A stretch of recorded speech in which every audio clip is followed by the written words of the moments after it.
Hello, dear student. Welcome all of you. This is big announcement for my NRIPTN student. आप लोग बहुत परेशान थे कि सर PYQ सीरीज कब ला रहे हैं।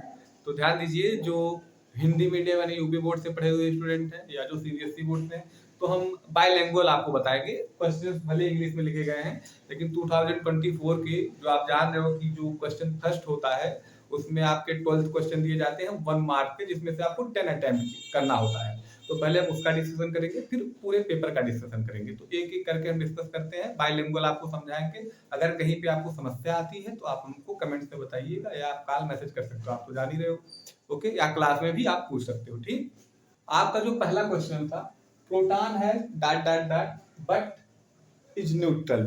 तो इस डॉट डॉट पे आपको क्या भरना है, यानी पूछा जा रहा है कि प्रोटॉन के पास क्या होता है, कौन सा चार्ज होता है, पॉजिटिव चार्ज। प्रोटॉन कैसा होता है, धनात्मक, तो आप लिखोगे पॉजिटिव चार्ज। प्रोटॉन है पॉजिटिव चार्ज, यानी कि ये धनात्मक होता है, बट न्यूट्रॉन इज न्यूट्रल। मैंने आपको बताया था न्यूट्रॉन कैसा होता है, न्यूट्रल। और इलेक्ट्रॉन कैसा होता है, उस पे नेगेटिव चार्ज होता है। तो बस इतना बहुत सिंपल क्वेश्चन है। देखिए, प्रोटॉन है positive charge but neutron is neutral.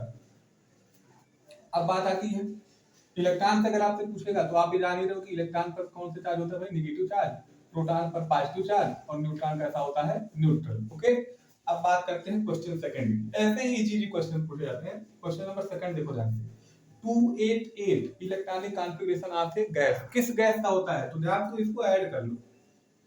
2 8 10 और 10 8 18, यानी 2 8 10 8 18। 18 किसका इलेक्ट्रॉनिक विन्यास है भाई, तो 18 पहले ये बताओ कि ये 18 एटॉमिक नंबर यानी 18 एटॉमिक नंबर वाला कौन सा एलिमेंट है, क्लोरीन।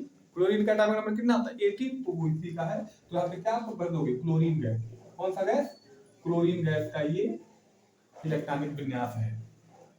अब देखो, अभी तो इसको पढ़ा ही रहे क्लास में, आप जान रहे हो। The permanent hardness of water is due to, the permanent hardness of water, temporary hardness किसकी वजह से होता है वाटर का, कैल्शियम और मैग्नीशियम बाइकार्बोनेट से।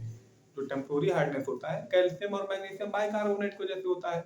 और जो परमानेंट हार्डनेस होता है कैल्शियम मैग्नीशियम के सल्फेट और उनके क्लोराइड से। यानी आप लिख सकते हो कि calcium chloride, magnesium chloride and calcium sulfate and magnesium sulfate. Okay, permanent hardness of water is due to calcium chloride, magnesium chloride and their sulfate. Okay, यानी जो अस्थायी कठोरता होती है जल की, किसकी वजह से होती है, calcium chloride, magnesium chloride, calcium sulphate या मैग्नीशियम सल्फेट की वजह से। अगला आपका है जो क्वेश्चन है, producer gas is the mixer of. Producer gas, ध्यान दो, हिंदी में भी इसे प्रोड्यूसर गैस ही कहते हैं। जो प्रोड्यूसर गैस होता है और एक होता है संश्लेषित गैस यानी कि सिंथेटिक गैस। इन दोनों के फार्मूले में कोई अंतर क्या है, लीजिए। ये होता है मिक्सचर कार्बन मोनोऑक्साइड और N2 का। Producer gas is the mixture of carbon monoxide and nitrogen gas. एक जो सिंथेटिक गैस होता है आपका संश्लेषित गैस, वो मिक्सचर होता है कार्बन मोनोऑक्साइड और हाइड्रोजन गैस का। इसे कहते हैं संश्लेषित गैस। इसे भी आप याद रखिएगा, synthetic gas. Okay, carbon monoxide and hydrogen gas. तो बहुत सिंपल सा क्वेश्चन है, इन दोनों को याद रख लीजिएगा।